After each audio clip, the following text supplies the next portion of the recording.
Yeah, yeah. Yeah, yeah. Yeah.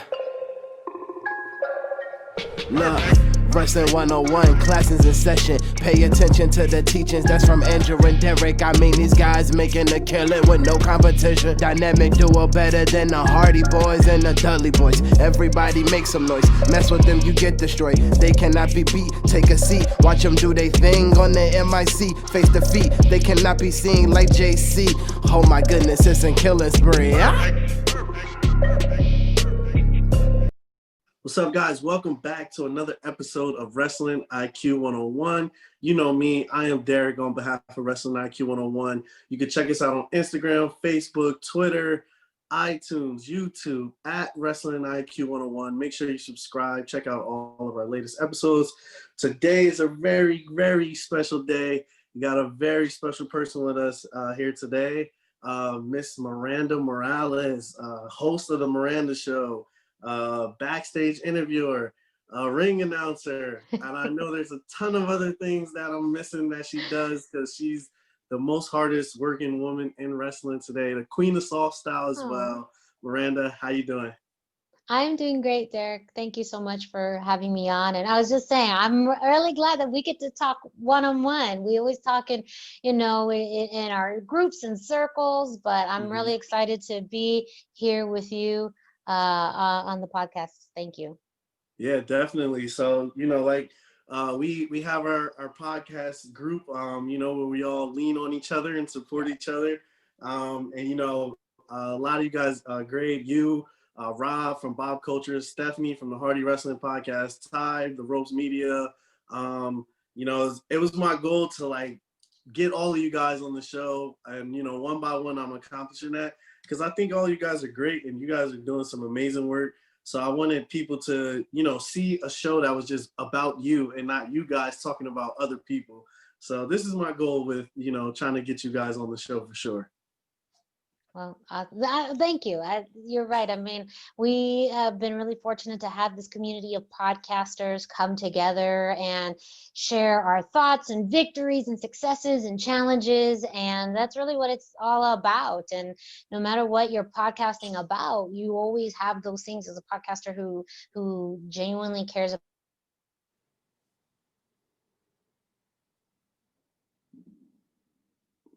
there too with your multiple podcasts. So you make it hard to live up to, man. Nah, I'm trying to be like you guys. Trust me.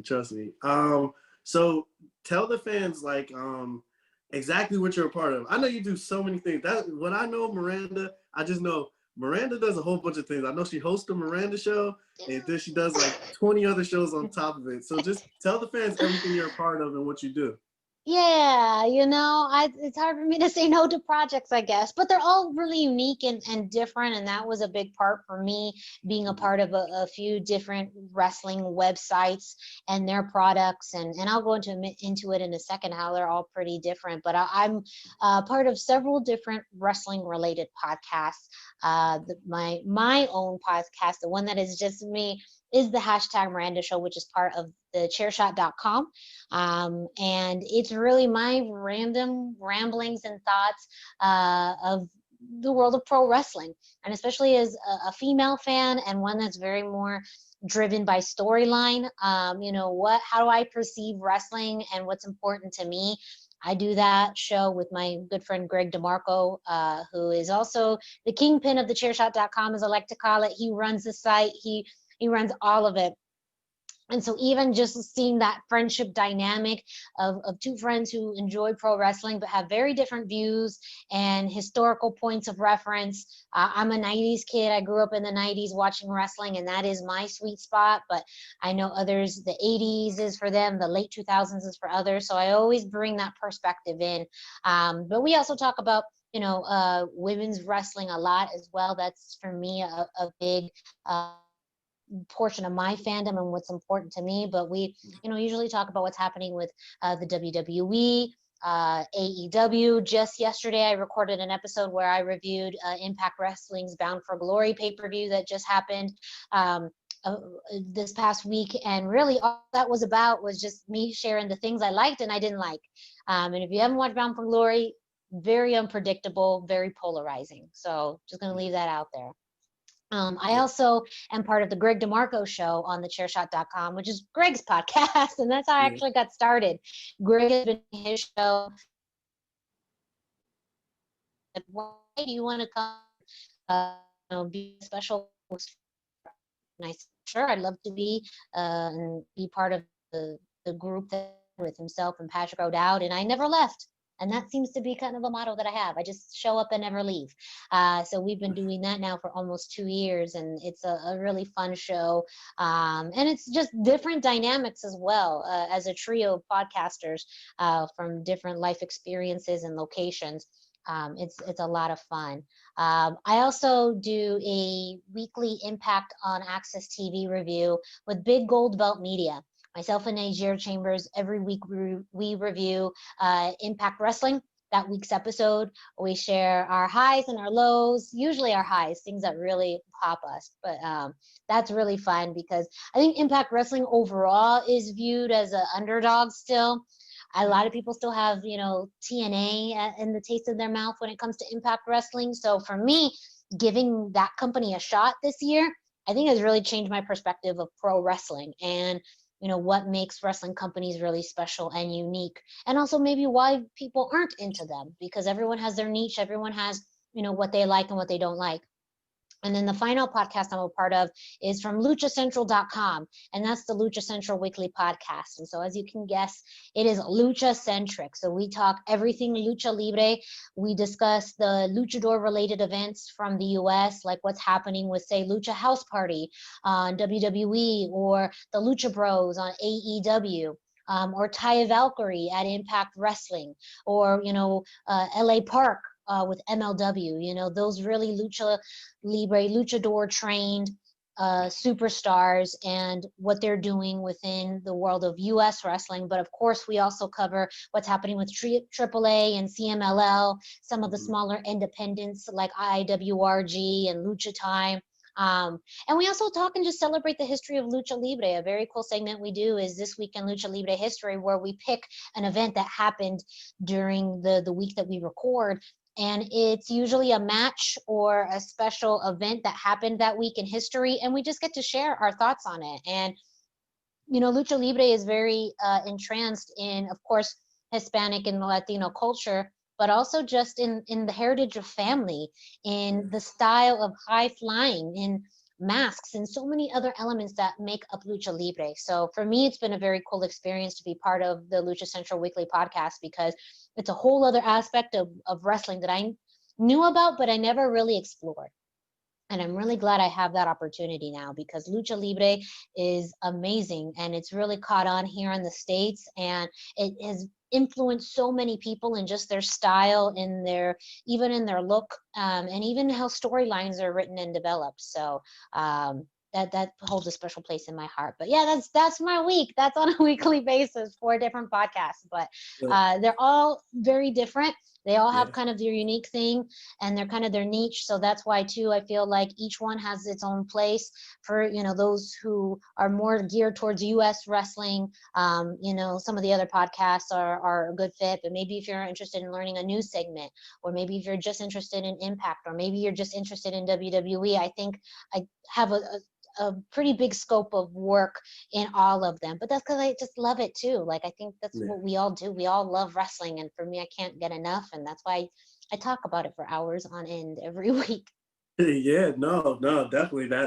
That's awesome, amazing stuff. And I'm just like, you literally just hit everything that you could hit in wrestling. You cover all the grounds and like every company. Now my next question is going to be, how do you have time for all of this stuff? Like, how are you even doing all?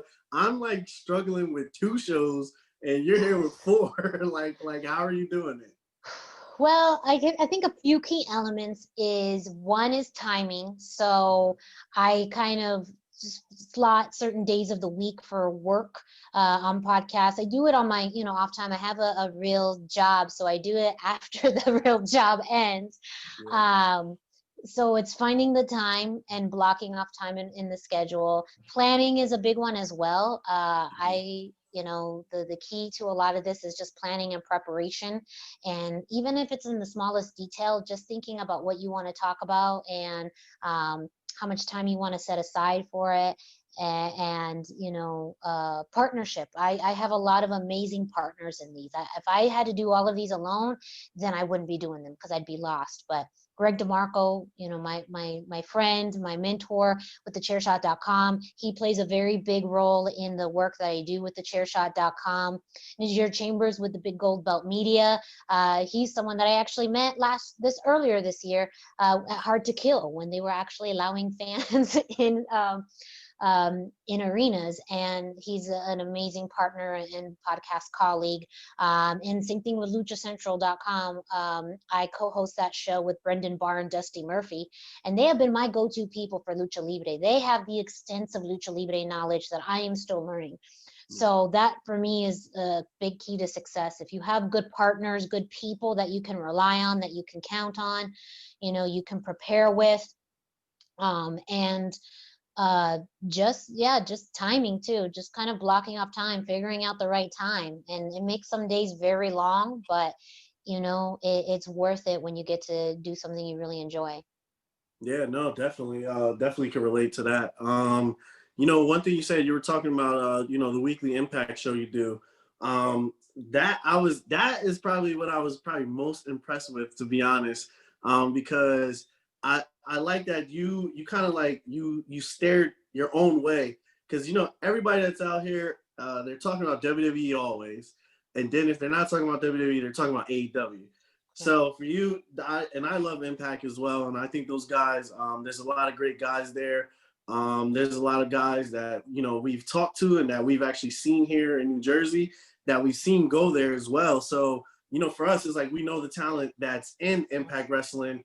And I think it's kind of like you said, they have that stain of kind of like, you know, the ending days of TNA, and people always, even though they try to remake themselves and they try to change all the time, people like really don't give them a chance.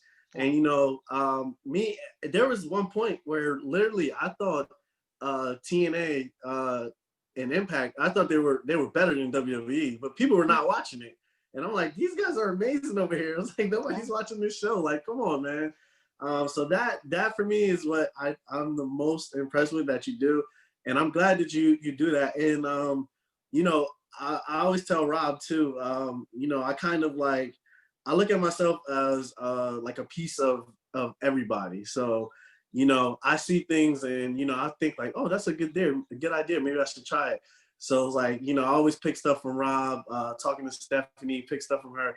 And then like from you too, I was like, we should shine light on other companies. Like, why don't people do Ring of Honor podcasts, MLW podcasts? Like, why don't people do these things? Because there's such great wrestling out here. And I was like, yeah, I'm like, you influenced me. And now, but then I'm like, on top of that, I'm like, now Miranda's making me do as much work as she does. That was not my intention, but you know, I think it's such a valid point too, about even now, though wrestling is not at full capacity as it used to be. I mean, if we were talking, you know, just back earlier this year where everyone was going on full cylinders, in some ways it could be easier and harder, because it would be easier that there's more content out there that, say, Ring of Honor is putting out there on a regular basis, that MLW is, but now it's almost a little easier that it's slowly coming back, because you can ease back into it. But that's also a challenge we have almost at Lucha Central. Every week when we are planning our rundown, we always have to kind of pick and choose who we talk about, because we do want to shine a light and acknowledge MLW has a great Lucha Libre scene. Ring of Honor, you know, I think 3 out of their 4 championships are held by luchadors. Yeah. So, you know, there's always those little tidbits and glimpses that you want to shine a light on outside of just WWE and AEW, because there really is a world beyond those 2 companies. And as fans, we can just get lost in that. We can just get caught up in the big 2 and not appreciate what other companies are doing too. Because I think as fans, we can easily get frustrated on what WWE and AEW are doing and not doing, how we don't like the booking, how we don't like how they're working with certain characters, you know, all of those things. But then we still kind of hate watch, you know, I love wrestling. I don't like WWE, I don't like Raw, but I'm still going to watch it. And then I'm going to complain about it. When ultimately you have this whole landscape of pro wrestling that you can view, and you can find what you like. You can find pieces of what you like out there in different companies. And I think it's really important to shine a light on them, because you're right, they don't get the recognition that they deserve. And that's also that future pipeline of, people, the stars that we're going to probably see in the WWE in the next 10 years are likely going to continue to Yeah. come from Ring of Honor and MLW and even our local independent scenes. So we should do our best to keep an eye out on them, because they're producing really great talent and product that, could help subside all the times we get angry at WWE or AEW. Yeah, it's like being in an abusive relationship, right? Right? It's going to get better, right? It's going to get better, but still, No, it doesn't. For you, like you said, I was born in '86, so wrestling for me, I'm '90s too. Like, that's all for me. I think that was the best era of wrestling, and I love the things that were going on during that time. For you, kind of like, how did your love for wrestling start? What was it for you that made you want to get into this and give a good portion of your time daily to this? I don't know why. No sane person would do this. And actually, so it's kind of two different parts. I grew up as a fan, watching in the 90s. Really, the big things for me was the Attitude Era, the Monday Night Wars, anything related to DX and Stone Cold, even some of the NWO. I keep forgetting that I was a pretty big NWO fan. I remember as a kid, I had a little mini TV that I would watch all my wrestling on, and I had an NWO sticker that I got from a store. And when the Wolfpack came about, I painted it red because I was Wolfpack. Oh, Um, man. I just remember this from the other day, but I loved the stories. That is one thing I've always loved about wrestling. It's the stories. For me, at the time of the Attitude Era, or when it first arose, was actually Shawn Michaels versus Stone Cold, WrestleMania 14. That whole storyline coming up, I really started to watch at the end of January when Stone Cold won the Royal Rumble, and then that whole storyline between him and DX and Mike Tyson. I think that just fascinated me, and the character Stone Cold specifically fascinated me. Someone who was angry but entertaining, someone who didn't care, someone who just did whatever he wanted. I loved that, but I also loved the dynamic of Shawn Michaels at the time: cocky, arrogant. Someone who was the champion, someone who had DX on his side to help him out, and even the reformation of DX the night after WrestleMania 14. I loved, it just was that idea of having this group, this core of people that just raised hell, was really interesting to me. And so the stories and the bonds and the feuds and the rivalries, all of that just spoke to me as a kid and never really let me go. Yeah, no, definitely. I definitely can relate to that.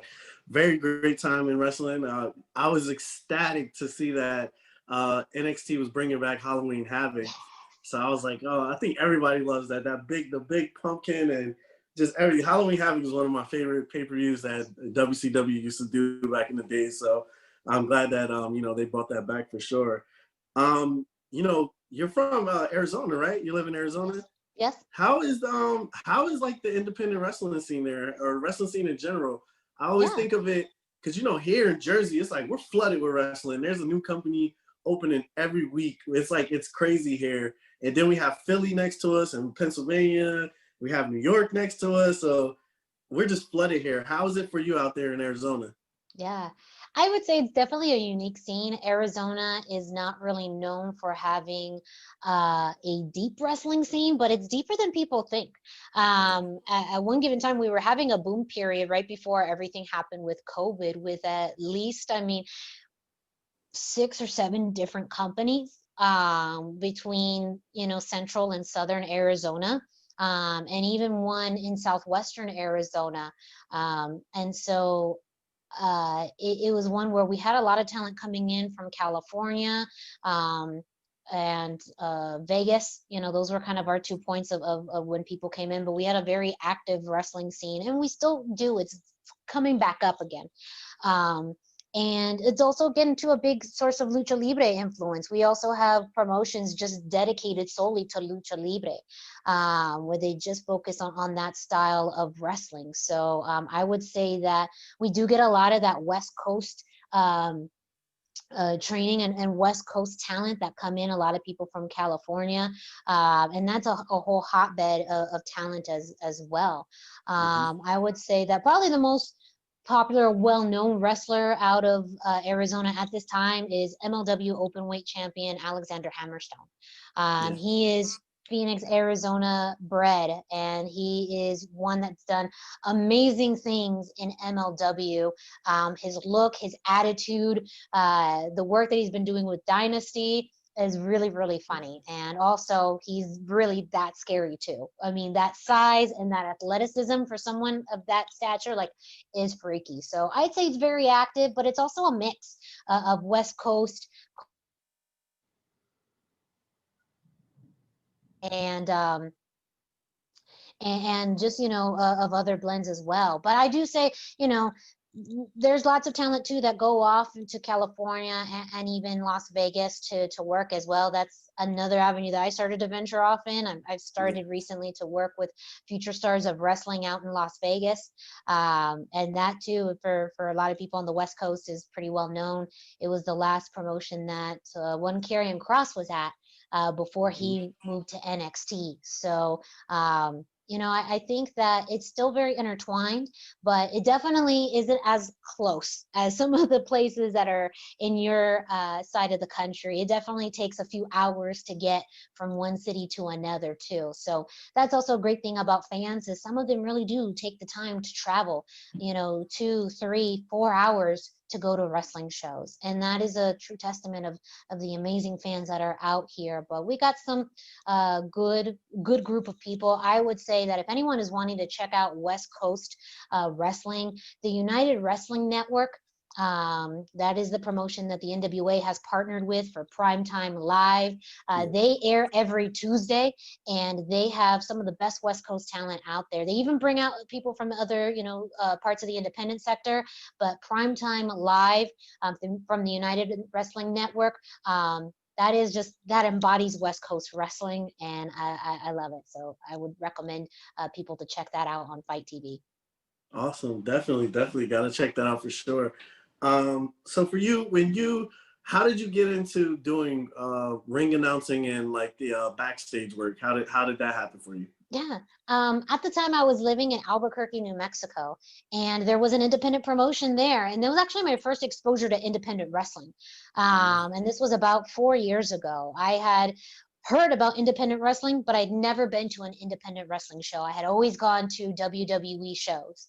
And so for me, going to a independent show was a whole eye awakening experience. Like, it was so much fun to feel so connected to the actual product, to, the wrestlers, to the matches, being able to see it in such a different way too. It just felt like you were more part of the experience.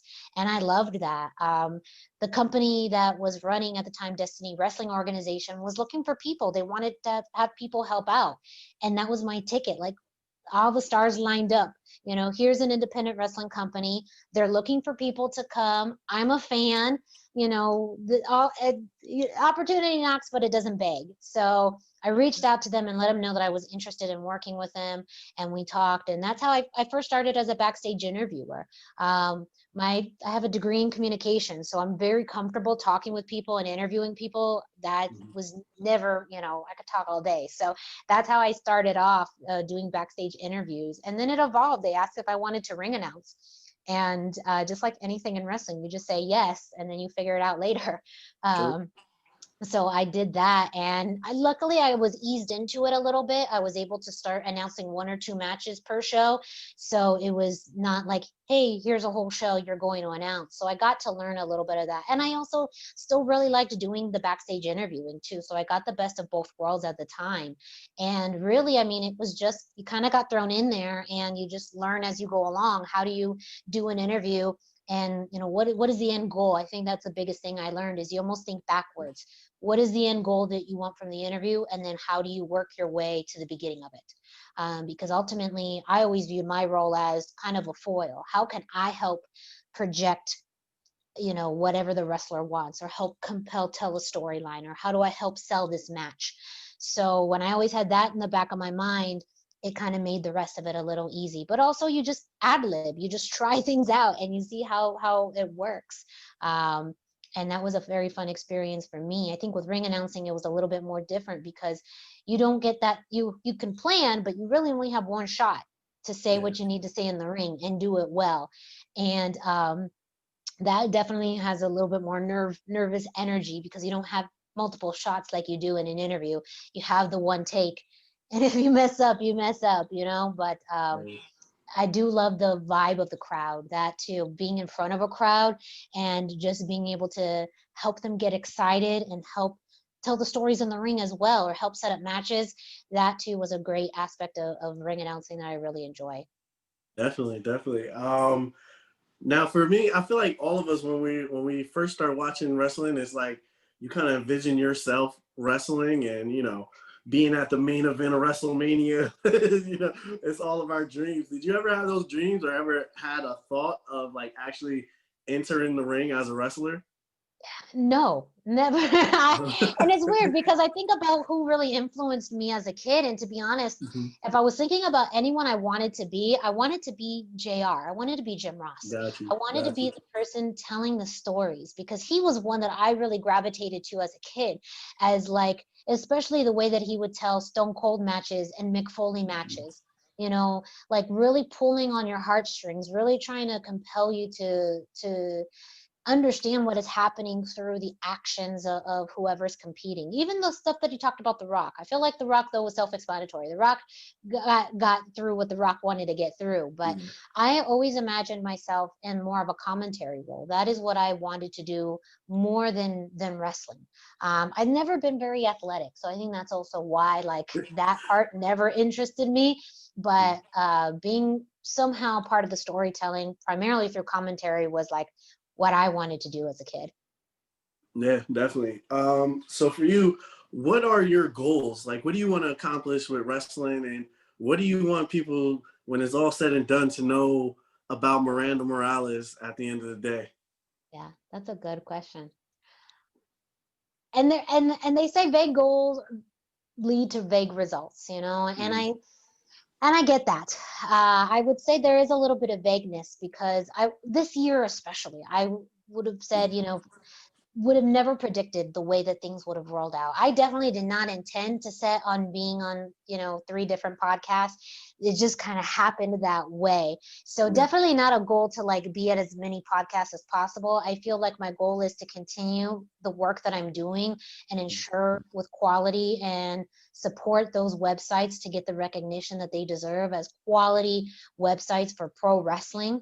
I want to be good representatives, and that could be part of too, what I hope people remember from me, is that I was, just a good representative of those sites, that I worked with integrity and commitment, but also just love and passion for pro wrestling, and that I just get to help show others a side of wrestling that maybe they didn't think of, or maybe they didn't know that they wanted to know about wrestling. And so I want to continue with those projects, but also to help elevate those websites, because they all do amazing work within pro wrestling, and I don't think they get the recognition that they each deserve.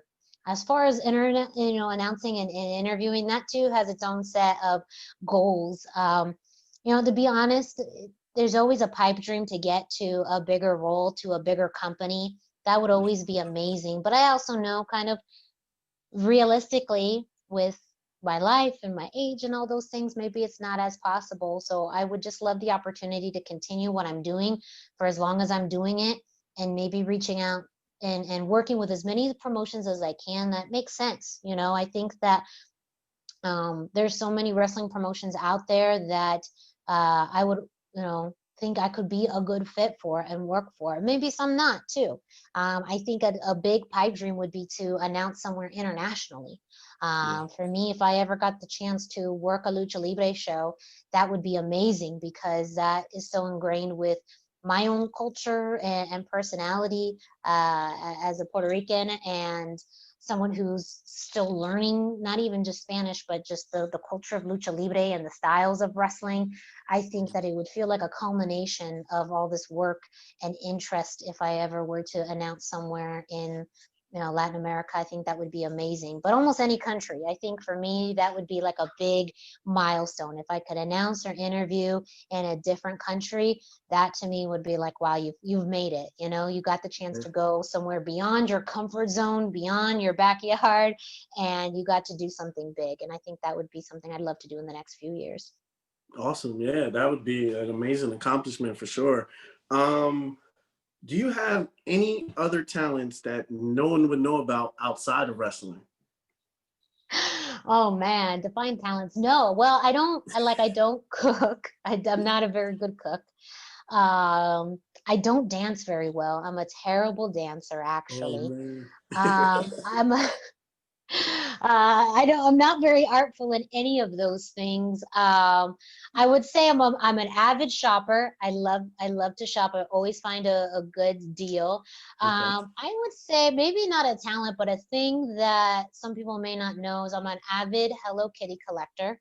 Wow. I do love to collect Hello Kitty items. I have this little Funko Pop here, which is just one item, but I literally have a whole shelf of Hello Kitty items that I've collected since I was a teenager. I don't know what it is about Hello Kitty. It's just so cute and Oh man. adorable, and I just love the Hello Kitty aesthetic. And I think I'll just collect Hello Kitty items for the rest of my life. But that is, like I said, not a talent, but I think it's just something about me that not a lot of people know, that I love, love, love Hello Kitty. Hey, that's an impressive thing to be doing. It's very interesting for sure. Just because I know we have very limited time, because I know you're a busy lady. I already know you're Stop, very busy. stop with that. I will always make time for you, and I know, I know. So don't worry, we're gonna do this again. I'm gonna wrap it up because I know we're tight on time, but I definitely want to have you back again. But I yes, just want to say thank you for coming on. I really appreciate you taking the time.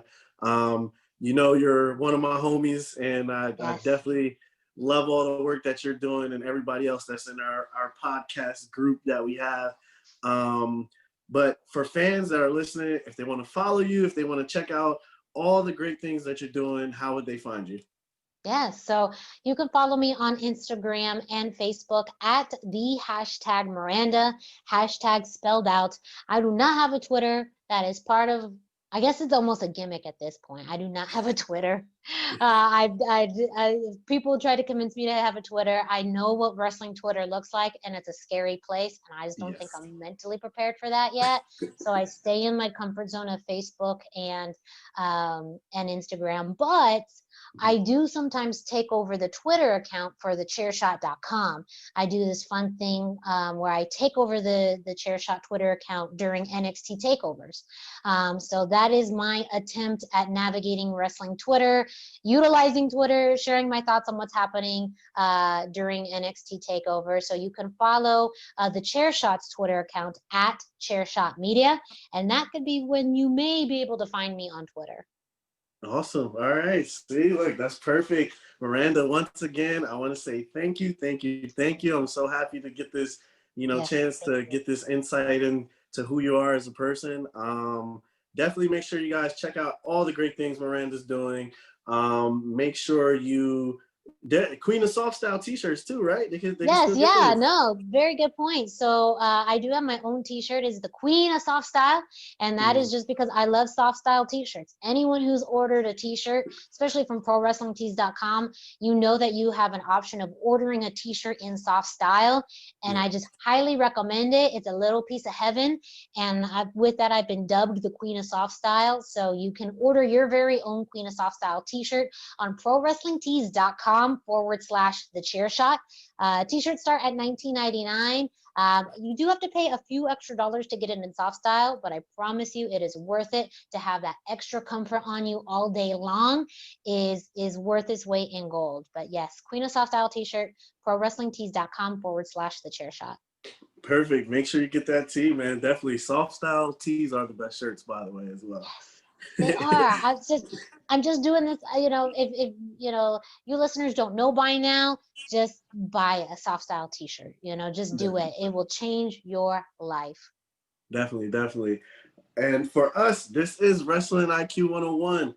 Make sure you follow, subscribe, retweet, all that good stuff at Wrestling IQ 101, Instagram, Facebook, Twitter, iTunes, YouTube. You can check out this show, check out all of our past shows and all of our great shows that we have coming in the future. And for this episode, it's Derrick, it's Miranda, and we are out.